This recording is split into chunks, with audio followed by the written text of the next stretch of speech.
Math 11 explanation video for problems at 36 on logarithmic expressions, domains, and inverses. So we would like to be able to switch between exponential and logarithmic forms. We're going to use the properties of logarithms from the previous problem set to do that. We know that if we take log to the base m of 8, this 8 is the exponent for that. So in order to switch, we use the same base, and then this is the power, so 9n to the 8th would have to be equal to m. We can also go the other way around. This is the result. This part is the power, so that will be the result of the log, and the base has to be the same. So if we change this to the log expression, they have to have the same base. We're taking it of this number, and then that would have to give me the exponent r. If we want to expand, we did this with numbers before. Now we're going to use it with variables. Because they're multiplied, we know that we can split that up into the two of those things added together.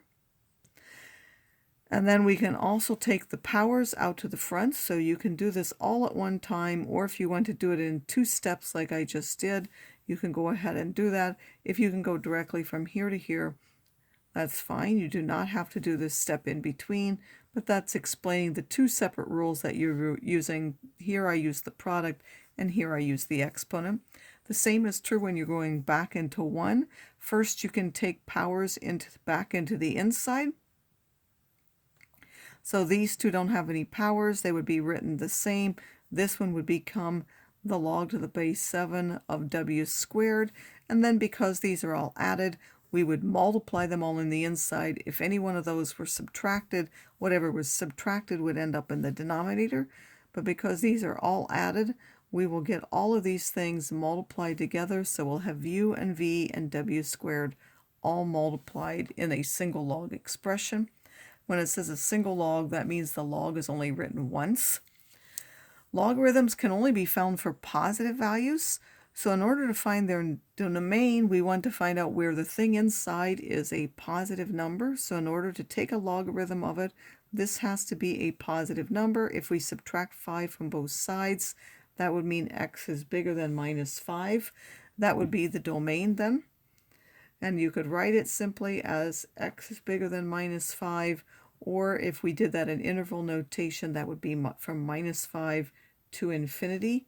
The range, as for all logarithmic functions, is all reals. For this one, we again need whatever's on the inside is a positive number. So 2x plus 4 is bigger than 0 would mean 2x by subtracting 4 from both sides is bigger than minus 4, and then dividing by that 2 would be x is bigger than minus 2. So again, the domain would be all the x's which are bigger than minus 2, or you could write that from minus 2 to infinity, and then the range you could write from minus infinity to infinity, or you can write all reals. When we want to find inverse functions, I'll remind you that you switch the x and the y, and then you rewrite for the y, and then you're going to use the fact that logarithmic and exponential functions with the same base are inverses of each other, and so they undo each other.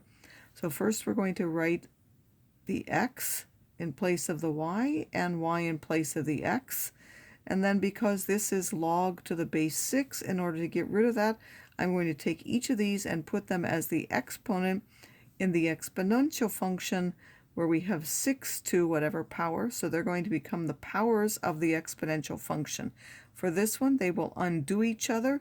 This side will simply give me y plus 10 is equal to the 6 to the x, and then I would subtract the 10 from both sides, but I'm going to write it on this side. Y is equal to 6 to the x minus 10. For this one, it starts off as an exponential function, so its inverse will be some logarithmic function. We will again take the x and put it in place of y, and the y in place of the x. And now I need to take the log to the base 5 of both sides. So I'm going to take the log to the base 5 of x and log to the base 5 of this 5 to a power. On this side, those will undo each other, and we'll simply get whatever the power was, which is y to the 5th. Here we'll have log to the base 5 of x. And now I'm going to multiply both sides by 5 in order to be so that it's not confusing that the 5 is not multiplied by the x, but by the log of that, we put that 5 in the front. So we would take the log first and then multiply by 5. And then if you wanted to, because this is now written on the outside, we could take that inside as the exponent. So you could write log to the base 5 of x to the 5th.